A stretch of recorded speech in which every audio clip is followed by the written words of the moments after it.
DM, developing musicianship online. Hello and welcome to DM Online.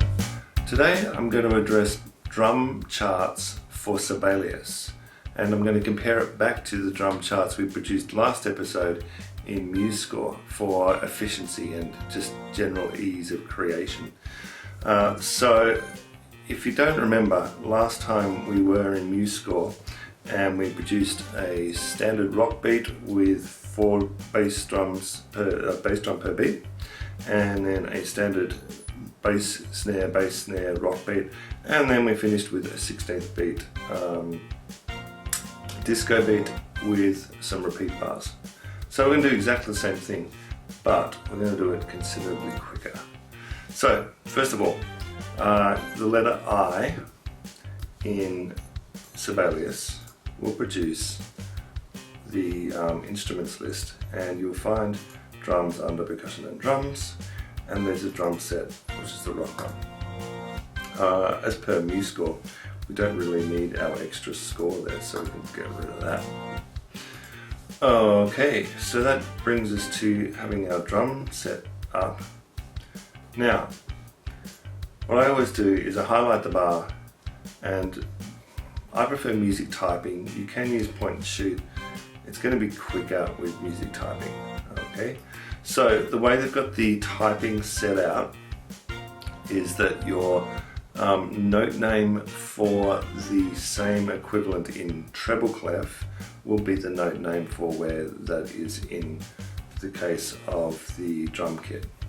So if you want your kick drum in the bottom space, then clearly clicking the letter F will produce the kick drum. And then the letter C, unfortunately we'll drop it down the octave, but with a quick command up, now we have the snare drum in the snare drum place.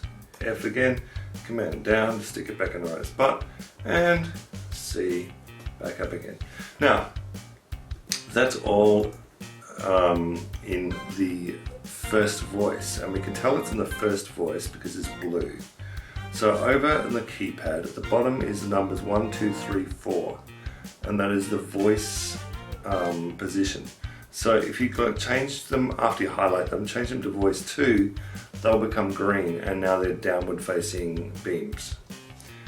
Okay, and at this point I'm in the position to produce my cymbals. So again, we can do this by typing the note name, and the note name we want this time is also F, but it's the upper F. But at this point we also want a change in note head. We want the cymbal note head. So up in notations you'll find type. So once we've created our note, I'm going to go F, and then we'll the high F, so command up arrow, F, F, F, F, F, F, F. That's all the notes in the right position, but now I want to change them to that note type. So what I'm going to do at this point is go to the filters. I'm going to filter just the voice 1 notes, and then I'm going to go to my notations and change the type to crosses. Now I've written exactly the same drum chart as I had before. Now remember, I did have 4 kicks, so by pressing the note and shift 5, so remember that the numbers along the top of the keyboard represent intervals, so 5 is a fifth below when you put shift. If I just pressed 5, it would give me a fifth above. So if I had 4 kicks and I pressed 5 when I was on the 4th one, it would appear as a snare drum part. So that's my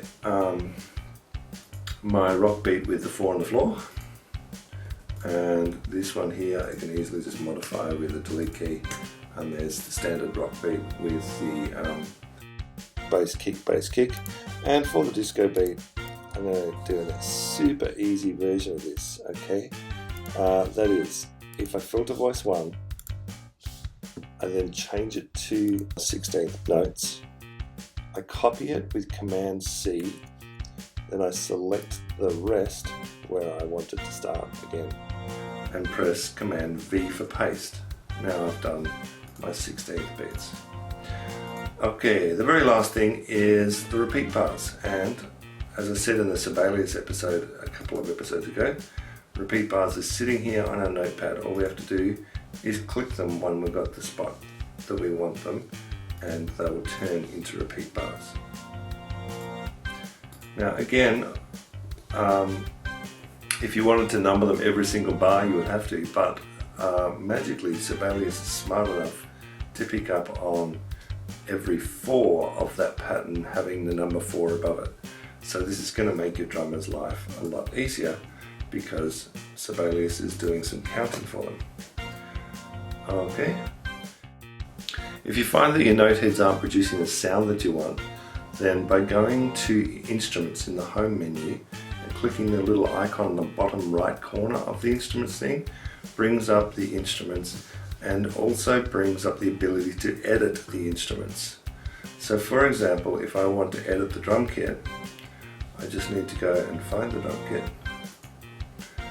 which sometimes is easier said than done. I want the non-pitched instruments, there's the drum sets there, drum kit and drum set rock, and then at this point I can edit that instrument. And if I edit it, this means I can edit the staff type, and in the staff type is where I can change the notation for different sounds to the ones that were pre-programmed in. So I can basically trigger whatever sound I want at that point. Okay, and that's all there is to drums. Now, having done this for a long time, this is a lot easier than Musescore. And it's probably one of my major criticisms of Musescore is the efficiency in writing drum charts, because it's so easy in Sibelius. And it really shouldn't be that difficult in Musescore. Thanks for joining me, and please subscribe if you enjoy what I have to offer. Till next time, bye-bye. DM, developing musicianship online.